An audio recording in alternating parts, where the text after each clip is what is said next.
bahwasanya pertolongan kita dalam ibadah pagi ini datangnya dari Tuhan yang menjadikan langit dan bumi serta segala isinya, dan yang menaruh kasih setianya untuk selama-lamanya. Turunlah atas kita sekalian anugerah dan sejahtera dari Tuhan kita Yesus Kristus. Haleluya. Amin. Silakan kembali Bapak Ibu.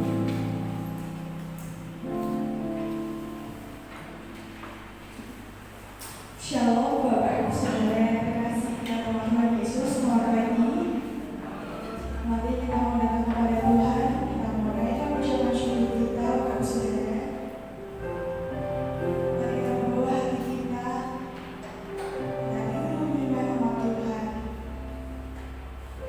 Kita berada di tempat ini semua karena anugerah Tuhan, semua karena berkat Tuhan. Kita masih diberi kesehatan, masih diberi nafas terbaik dari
Terima kasih ya Tuhan, biar Roh Kudus-Mu yang berbicara, biar Roh Kudus-Mu Tuhan yang memberkati setiap hati dan pikiran kami. Kami serahkan hanya di dalam nama Tuhan Yesus. Haleluya. Amin. Shalom. Selamat pagi Bapak Ibu yang dikasihi Tuhan. Bagaimana kabarnya? Luar biasa. Dahsyat dan ajaib. Tema kita masih dalam minggu-minggu ini ya masih berkenaan dengan Tuhan yang menentukan hidup kita. Ya, yang menentukan hidup kita menjadi terang bagi dunia. Jadi indikator utamanya adalah Tuhan yang menentukan. Amin. Tuhan yang menentukan hidup kita menjadi terang. Tidak hanya terang di sekitar kita, tapi bagaimana Tuhan sudah mempercayakan hidup kita ini bisa menjadi terang bagi dunia. Ketika anak saya Esther Natasha membawa 2 gelas ya dan menghampiri saya, 2 gelasnya berisi penelitian dia secara sederhana. Mungkin Bapak Ibu pernah anak-anaknya seperti itu ya. Ada 2 gelas aqua yang di dalamnya ada kacang hijau ya dan kapas yang sudah diisi air sedikit begitu ya. Ketika Tasya menyodorkan 2 gelas aqua yang sudah jadi kacang hijaunya sudah bertumbuh, Tasya bertanya, "Pak, saya membawa 2 gelas aqua yang sudah terisi tumbuhan yang kacang hijau yang sudah bertumbuh. Yang satu ini Pak, lihat. Daunnya hijau dan pertumbuhannya sesuai dengan standar pengukuran setiap saya mengukur, setiap saya melihat dan saya mengukur. Kemudian yang kedua, dia menunjukkan juga hasil yang berbeda, ya. Hasilnya berbeda, artinya daunnya yang kacang hijau yang sudah bertumbuh sedikit itu, daunnya tidak hijau. Daunnya bukan hijau ya, kuning-kuning hampir mati begitu. Dan batang-batang yang kecil tadi tumbuhannya tidak sehat, pertumbuhannya tidak sehat. Kemudian bertanya, "Wah, coba kenapa kau ini hasilnya berbeda? Padahal kacang hijaunya sama, airnya sama." Saya hanya menebak saja. Itu mungkin yang satu airnya kurang banyak begitu ya. Sehingga pertumbuhannya tidak baik. Yang satu sudah standar, airnya sudah cukup. Salah begitu ya. Salah Pak, tidak begitu. Kenapa sih?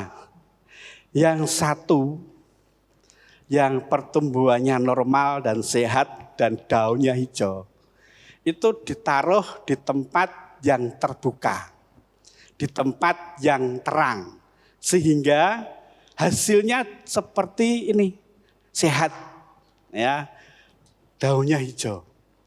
Yang satu Pak, saya letakkan di bawah tempat tidur yang tidak ada terangnya dan suasananya gelap. Tidak ada penerangan apapun di bawah tempat tidur. Kok bisa begitu ya, Sa? Dalam kehidupan kita Bapak Ibu sekalian, kita bisa bertumbuh dengan baik, bertumbuh dengan standar kualitas dan mutu yang baik dalam hidup kita, tergantung bagaimana kita berada. Amin. Bagaimana hidup kita ini berada dan menjadi terang atau tidak. Kalau hidup kita terbuka dan hidup kita sudah ada di dalam Kristus, maka hidup kita ini memiliki kualitas yang bagus. Amin. Kualitas mutu yang baik sehingga pertumbuhannya normal dan sehat sesuai dengan standar firman Tuhan. Kemarin Bapak Widi hari Kamis juga menyampaikan seperti itu. Kalau bijinya itu berkualitas bagus sesuai dengan standar, hasilnya juga bagus. Hasilnya juga bermutu karena berkualitas. Hidup kita ini harus menjadi terang. Ada istilah terang terus dan terus terang. Ya, ada istilah seperti ini. Terang terus dan terus terang. Pilih mana? Memang ini dua kata ya, ketika dibalik berbeda arti. Kalau kita mengatakan terus terang, berarti kita harus ngomong jujur. Apa adanya, betul ya? Karena terus terang harus apa? Punya integritas, bicara transparan, apa adanya, karena berbicara terus terang. Kristus hadir di dunia ini, dia menghadirkan karakter hidup yang seperti itu. Dia jujur, menyampaikan kebenaran, dan karakter yang baik. Demikian juga kalau kita mengatakan terang terus. Apa artinya? Terang terus berarti terangnya selalu menyala. Terangnya tiada henti, selalu menyala setiap hari, baik itu pagi, siang, sore dan sebagainya. Terangnya itu terus menyala. Kalau di kampung kamu Bapak Ibu sekalian ada lampu kampung yang menandakan kalau terangnya sudah terbit, matahari sudah ada, dia otomatis bisa mati sendiri karena sudah diatur begitu rupa kalau matahari sudah terbit, lampunya mati. Kalau terang terus tidak seperti itu Bapak Ibu sekalian. Karena apa? Karena terang terus selalu menyala, selalu terang dalam setiap kehidupan kita. Artinya Bapak Ibu sekalian, kalau kita mau terang terus, harus melekat kepada Kristus, kepada pusat terang itu, kepada pusat atau sumber terang itu, sehingga terang itu menjadi terang terus. Pilih yang mana? Dua-duanya sama. Kalau kita sudah hidup di dalam firman Tuhan, kita harus menjadi terang dan terus terang.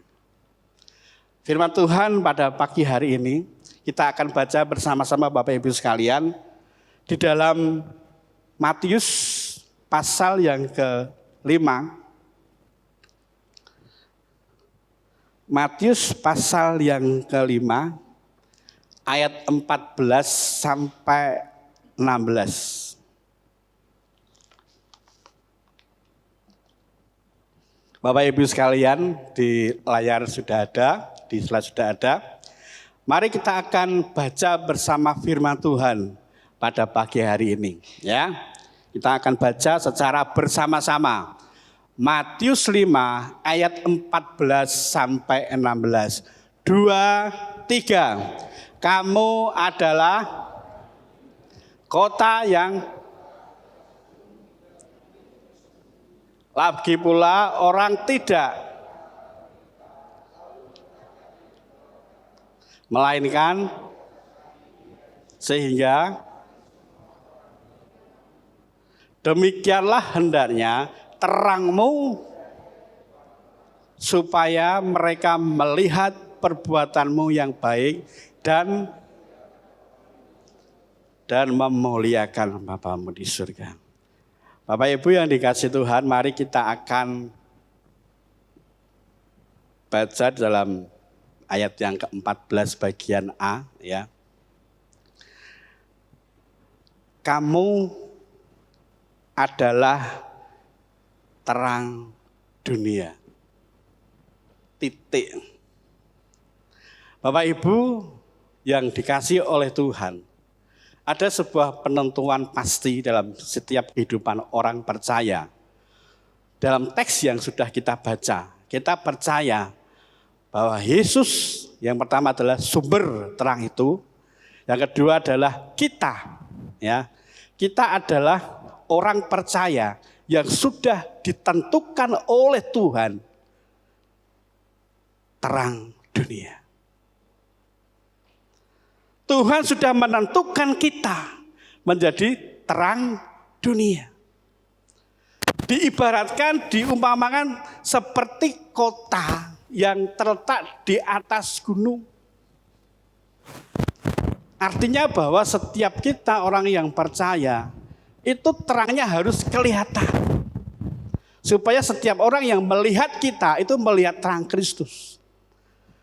Seperti di pelabuhan ada mercusuar. Kenapa mercusuar itu dibangun begitu tingginya?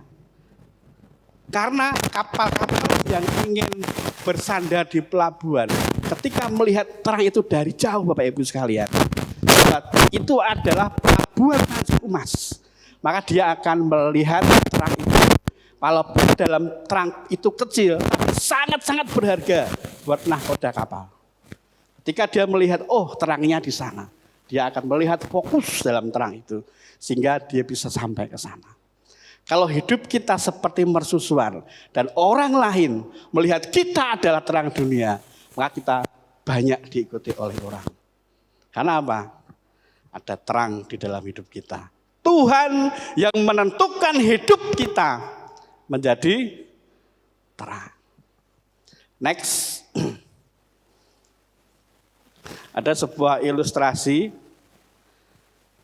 seorang buta yang membawa lampu. Ya, saya akan baca teksnya. Next. Seorang buta sedang berjalan dengan tongkatnya di malam hari. Tangan kanannya memegang tongkat. Kemudian sementara tangan kirinya membawa lampu. Pemandangan ini mengherankan bagi seorang pria yang kebetulan melihatnya. Karena penasaran, pria itu bertanya, ya. Pria itu bertanya, "Mengapa Anda berjalan membawa lampu?" Orang buta itu menjawab, "Sebagai penerangan." Dengan heran pria itu bertanya lagi, "Tetapi bukankah Anda buta dan tetap tidak bisa melihat jalan meski ada lampu penerangan?" Orang buta itu tersenyum sambil menjawab, "Meski saya tidak bisa melihat, orang lain melihatnya. Selain membuat jalanan menjadi terang, hal ini juga menghindarkan orang lain untuk tidak menabrak saya." Di saat kita melakukan sesuatu untuk orang lain, sebenarnya kita sedang melakukan sesuatu untuk diri kita sendiri. Inilah rahasia kehidupan untuk hidup yang penuh berkah, berkelimpahan, dan bahagia. Jadi dalam ilustrasi ini menandakan bahwa kita melakukan sesuatu walaupun tentunya orang buta ini dia tidak bisa melihat, ya. Tangan kanannya memegang tongkat untuk dia berjalan, walaupun berjalan tertati-tati, tangan kirinya memegang lampu. Ya mungkin ada orang yang heran, ya, "Oh kamu buta kok bawa lampu," begitu. Kemudian dijelaskan bla bla bla begitu, ya. Jadi terang itu sangat bermanfaat buat setiap kehidupan manusia, supaya kita yang sudah menjadi terang di dalam Kristus, tinggal bagaimana kita menjalaninya, ya. Karena kehidupan kita di tengah-tengah dunia ini tidak hanya sekedar kita hidup dalam keluarga yang kecil, tapi kita berhadapan dengan dunia di sekitar kita, dengan banyak perkara, dengan banyak hal, Bapak Ibu sekalian. Mari kita akan belajar bagaimana kita sebagai next, ya, bagaimana menjaga supaya terang kita tetap memantulkan kasih Kristus. Yang perlu Bapak Ibu pegang hari ini adalah saya adalah terang. Ya. Yang perlu Bapak Ibu pegang pada hari ini, saya adalah terang Kristus. Berarti eksistensi kita sudah menjadi terang. Bagaimana terang itu supaya tetap memantulkan Kristus setiap hari dalam kehidupan kita. Mari kita akan baca di dalam Efesus pasal yang keempat.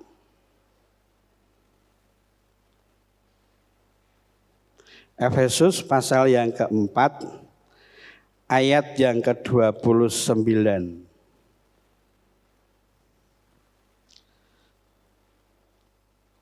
Saya akan bacakan.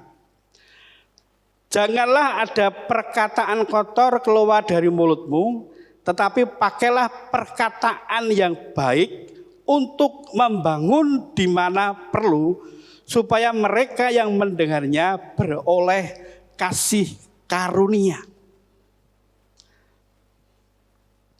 Di dalam Yakobus 3 ayat yang kelima, lidah yang kecil tapi mampu membakar hutan yang besar.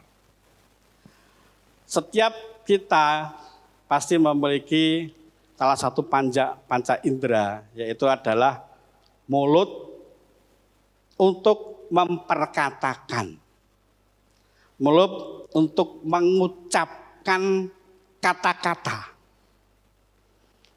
Kalau perkataan kita ini baik, maka orang lain mendengarnya baik dan merasa sejuk.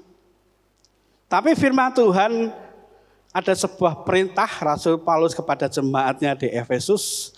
Janganlah ada perkataan kotor keluar dari mulutmu.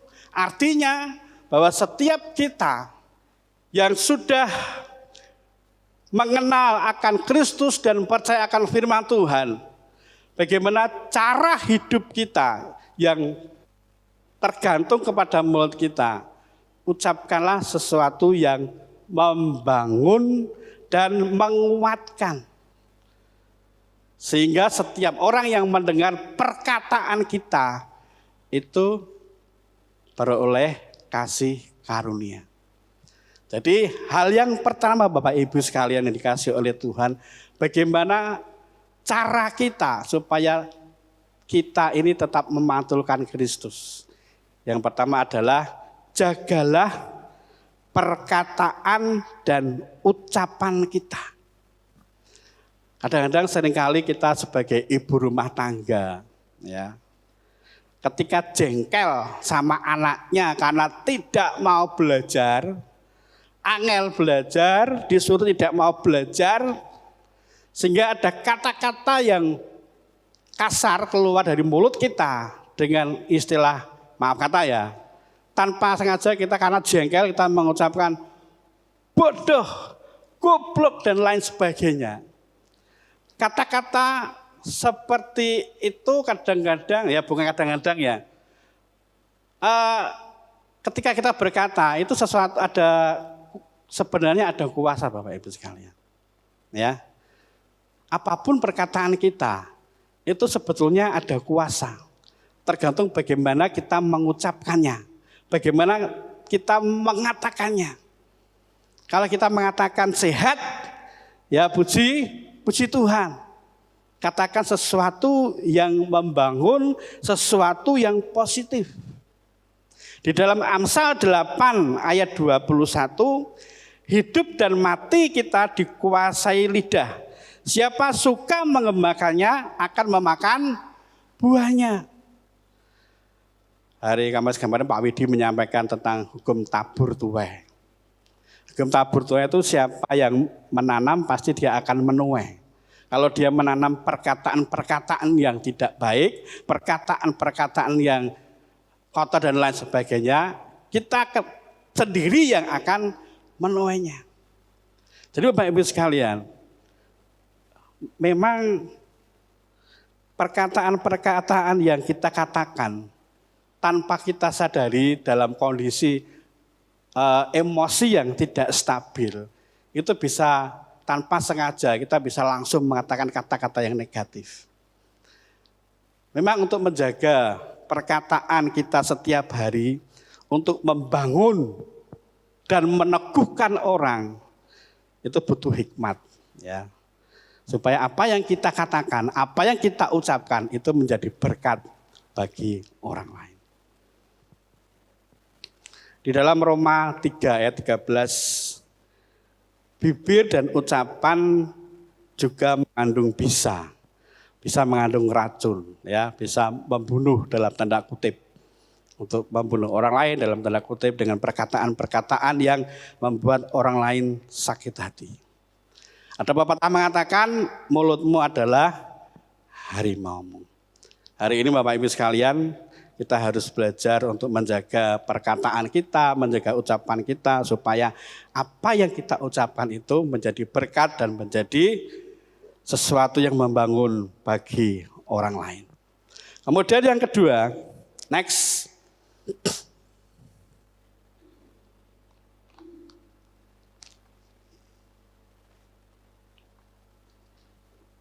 Yang kedua adalah sinkron. Sinkron itu artinya adalah sejalan, sesuai, selaras, seimbang dan sama. Itu ada sebuah gambar, ya. Gambarnya adalah timbangan. Timbangan yang saya cari di Google itu timbangan yang di pengadilan, Bapak Ibu sekalian. Kenapa saya mencari ilustrasi timbangan? Karena supaya kanan kiri itu sama, ya. Tidak ada yang lebih turun,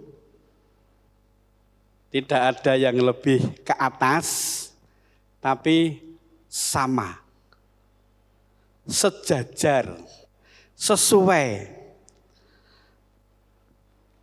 Saya pernah membaca buku kesehatan berkenaan dengan obesitas, dan saya mungkin lupa ya, rumus tentang bagaimana orang yang sehat berkenaan dengan tubuh jasmani. Intinya begini, berat badan dan tinggi badan dan berat badan itu harus seimbang, harus sama, ya. Kalau tinggi badannya berapa sentimeter, itu berat badannya juga harus seimbang, ya. Supaya tidak terjadi obesitas. Tinggi badan saya 163, ya. Ya mungkin tinggi sedikit ya, 165 dan sebagainya. Berat badan saya itu melebihi tinggi badan saya.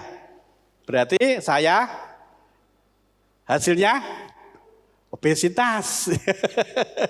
Hasilnya kegemukan. Hidup di dalam keseimbangan harus seperti itu. Mari kita baca salah satu ayat yang menggambarkan bagaimana kita ini harus hidup seimbang dalam dunia ini supaya kita tetap bisa menjadi terang. Di dalam 2 Korintus 8 ayat 14. 2 Korintus 8 ayat 14.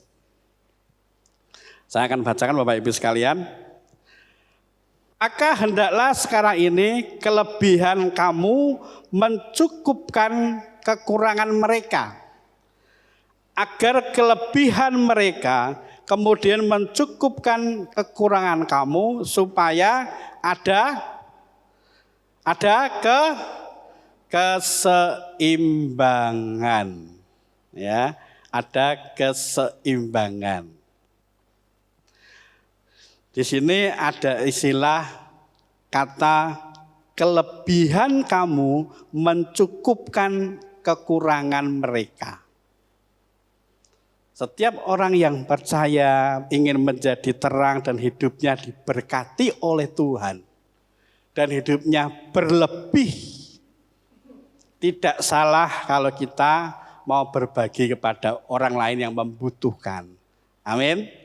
Karena kita ingin menjadi terang Setiap orang yang ingin menjadi terang dan hidup kita diberkati oleh Tuhan, menjadi hidup berlebih, tidak salahnya kita ini berbagi kepada orang yang di bawah kita. Supaya terjadi keseimbangan hidup. Lah, bagaimana caranya Pak Agus supaya kita ini bisa menjadi hidup seimbang? Kadang-kadang Bapak Ibu sekalian, apa yang terjadi di sekitar kita, di dunia kita, orang yang sudah bekerja keras mati-matian, hidup sudah sukses dan berhasil menjadi kaya, hampir 80%, ya, itu mereka sudah melupakan Tuhan. Kalau hidupnya sudah keduniawian, ya, perkara-perkara dunia, kerja dan mengkayakan hidupnya, kemudian akhirnya bisa jadi lupa Tuhan dan meninggalkan Tuhan. Berarti sudah melenceng ya, sudah tidak seimbang, mengutamakan dunia.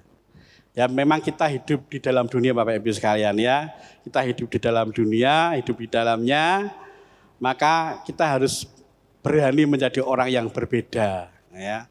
Tidak seperti dunia, tapi menjadi orang yang berbeda bersama dengan Kristus. Kita hidup dunia, bekerja, itu harus, ya. Ada istilah berdoa dan bekerja. Kalau kita mengutamakan Tuhan, Tuhan pasti akan memberikan peluang yang besar untuk kita berhasil di dalam pekerjaan kita. Dan hidup di dalam keseimbangan, sinkron, ya, dan kita bisa menjadi berkat. Di dalam 2 Korintus 6 ayat 14, ini berbicara tentang pasangan yang seimbang. Pasangan yang seimbang. Kalau Bapak Ibu sekalian, maaf kata ya, banyak anak-anak muda sekarang itu mereka hilang dari gereja.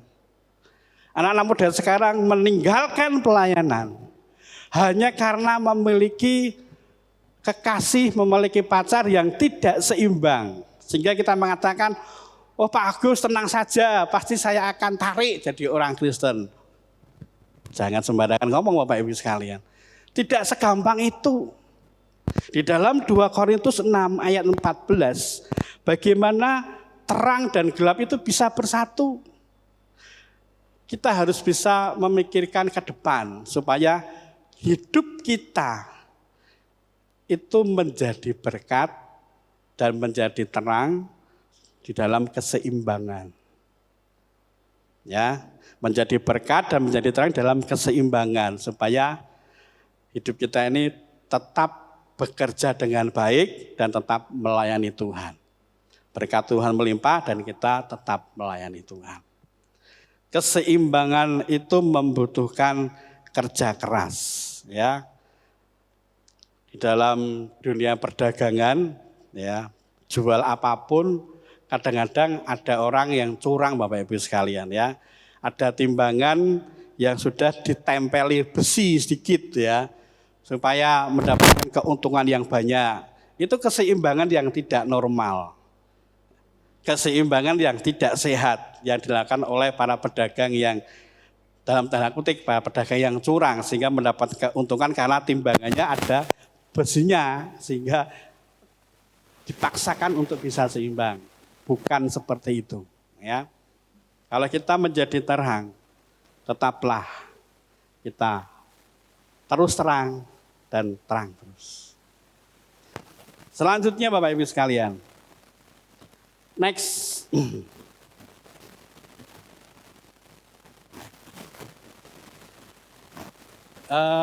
Saya mencari juga gambar, ada gambar. Itu gambar kura-kura, ya. Yang kedua dan ketiga itu gambar bekicot atau siput, ya. Binatang ini memiliki cangkang ya. Jadi suatu saat kalau dia takut, dia langsung sembunyi. Sembunyi di cangkang sehingga kepalanya kura-kura tidak kelihatan. Siput juga seperti itu. Kalau takut dia langsung sembunyi begitu ya. Di dalam Matius 5 ayat 15 sampai 16 tadi dikatakan bahwa kita sudah menjadi terang dunia Bapak Ibu sekalian.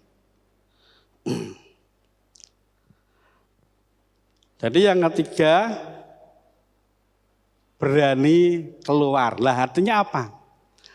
Dalam Matius tadi kita mengatakan kalau pelita itu diletakkan di bawah gantang, berarti dia tersembunyi, ya. Sinarnya tidak kelihatan. Artinya begini Bapak Ibu sekalian, kalau kita sudah menjadi terang, ditentukan oleh Tuhan, sudah menjadi terang, maka ya harus memancar sinarnya, ya. Harus bercahaya, tidak lagi di bawah gantang, tapi harus kelihatan. Kelihatan artinya harus berani keluar. Berani keluar supaya sinar kita tetap bercahaya. Supaya sinar kita tetap memancarkan sinar kepada orang lain. Jadi tidak sembunyi, ya. Tidak sembunyi. Banyak orang Kristen kadang-kadang selalu sembunyi. Dalam arti begini, hidup bermasyarakat harus seperti masyarakat yang normal. Artinya adalah ketika hidup kita di tengah-tengah masyarakat, kita harus berkumpul di tengah-tengah mereka. Jangan menghindar, jangan sembunyi. Contoh Bapak Ibu, contoh fakta yang ada saja ya. Ketika kita disuruh kerja bakti di masyarakat atau lain sebagainya, ya kita harus turut serta, ya, berpartisipasi di masyarakat. Jangan sampai kalau Pak Agus kalau kerja bakti angelirak aruhan, wong Kristen begitu ya. Itu fakta-fakta yang terjadi dalam kehidupan kita sehari-hari. Jangan sampai kita katanya menjadi terang, ya, ingin menjadi terang, ya, seperti kota yang terletak di atas gunung, tapi malah tidak menjadi terang. Kita harus berani keluar, memancarkan sinar kemuliaan Kristus. Kemudian yang terakhir, yang keempat Bapak Ibu sekalian,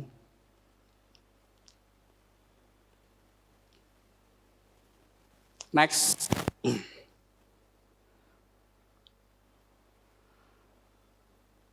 Pastikan terkoneksi dengan sumber terang, ya.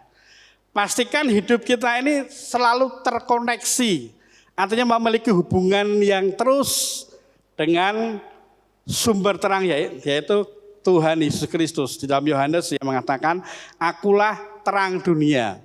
Kristus adalah sumber dan kita harus selalu terkoneksi dengan sumber itu supaya kita tetap menyala, supaya kita tetap menjadi bersinar, menjadi bercahaya, dan hidup kita menjadi terang bagi orang lain. Bagaimana caranya supaya kita tetap terkoneksi dengan Tuhan? Jaga hubungan baik dengan Tuhan. Yesaya 1 ayat 8. Renungkan firman Tuhan itu siang dan malam. Renungkan firman Tuhan itu siang dan malam. Jangan lupa kita tetap terus, ya, melakukan doa setiap hari di dalam kehidupan kita. Memiliki hubungan yang dekat dengan Kristus, melekat dengan pokok anggur sehingga kita tetap terkoneksi. Di dalam Kejadian 5 ayat 24, bagaimana Henok yang hidup bergaul karib dengan Tuhan. Dia terkoneksi, memiliki hubungan yang baik dengan Tuhan. Dan hendak mengalami sesuatu yang luar biasa, yaitu hidupnya terangkat dan diangkat oleh Tuhan tanpa mengalami kematian. Kenapa? Karena memiliki hubungan terkoneksi dengan Tuhan. Kemudian di dalam Matius 25 tentang wanita yang bijaksana dan wanita yang bodoh. Di sana dijelaskan bagaimana wanita yang bijaksana ini dia selalu menyediakan minyak supaya pelita yang dia pegang, pelita yang dia bawa terus menyala ketika pengantin datang. Dia sudah siap Bapak Ibu sekalian. Dia sudah siap dengan pelitanya supaya pelitanya tidak mati, supaya pelitanya tidak padam. Dia tetap membawa minyak. Dia terkoneksi dengan minyak itu sendiri sehingga pelitanya terus menyala dan tidak padam pada saat pengantin datang. Artinya begini, hidup kita juga harus siap, ya. Walaupun tetap terkoneksi dengan Tuhan, ya, memiliki hubungan yang baik dengan Tuhan, kita harus juga seperti wanita yang bijaksana, tetap siap membawa pelita, membawa minyak supaya untuk minyaknya bisa membuat pelitanya tetap menyala. Jadi Bapak Ibu sekalian yang dikasih oleh Tuhan, 4 hal ini yang menjadi setiap hidup kita ini tetap bisa menjadi terang bagi dunia. Ya, terang bagi dunia. Yang pertama tadi kita harus jaga perkataan kita, ya. Menjaga perkataan kita, menjaga ucapan kita supaya tetap bisa menjadi berkat. Kemudian yang kedua, hidup kita jaga secara keseimbangan. Tidak memikirkan hal-hal yang duniawi saja, ya. Tidak bekerja terus, bekerja boleh, tapi jangan lupakan Tuhan bahwa pekerjaan, berkat Anda yang sudah diberkati oleh Tuhan itu sumbernya dari Tuhan, ya. Kemudian yang ketiga, kita harus tetap bisa berani keluar. Berani seperti kota yang terletak di atas gunung, terlihat, ya. Terlihat, tidak tersembunyi di bawah gantang, tapi hidup kita terlihat menjadi terang bagi dunia. Kemudian pastikan Bapak Ibu sekalian, hari ini pastikan hidup kita selalu terkoneksi dengan sumber terang itu. Amin. Pastikan ya, supaya hidup kita tetap memiliki hubungan yang baik dengan Tuhan. Saya undang sidang jemaat untuk bisa berdiri. Mari kita akan angkat bersama pujian. Seperti tadi, bersama Bapa. Dan percaya bahwa Tuhan tetap bersama dengan hidup kita. Sekalipun kita pernah meninggalkan Dia, sekalipun kita pernah mungkin jauh dari Dia, tapi Tuhan selalu dekat dengan kita. Dan hidup kita bisa terkoneksi dengan sungguh-sungguh di hadapan Tuhan. Memiliki hubungan yang pasti, memiliki hubungan yang baik dengan Tuhan, supaya hidup kita terus menyala. Haleluya.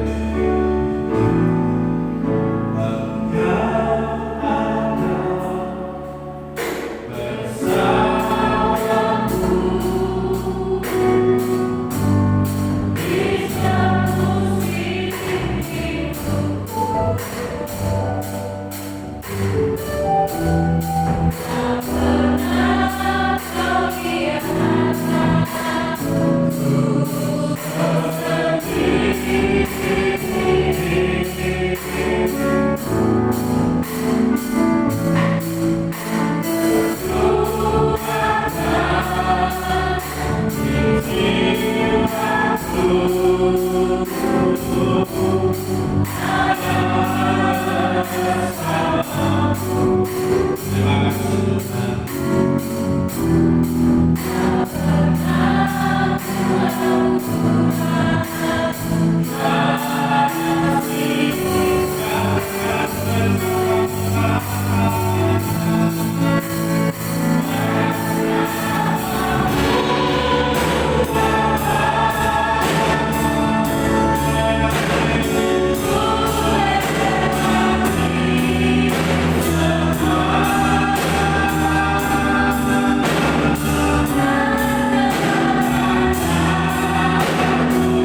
secara khusus untuk beberapa saudara yang berulang tahun yang tadi sudah disebutkan namanya satu persatu.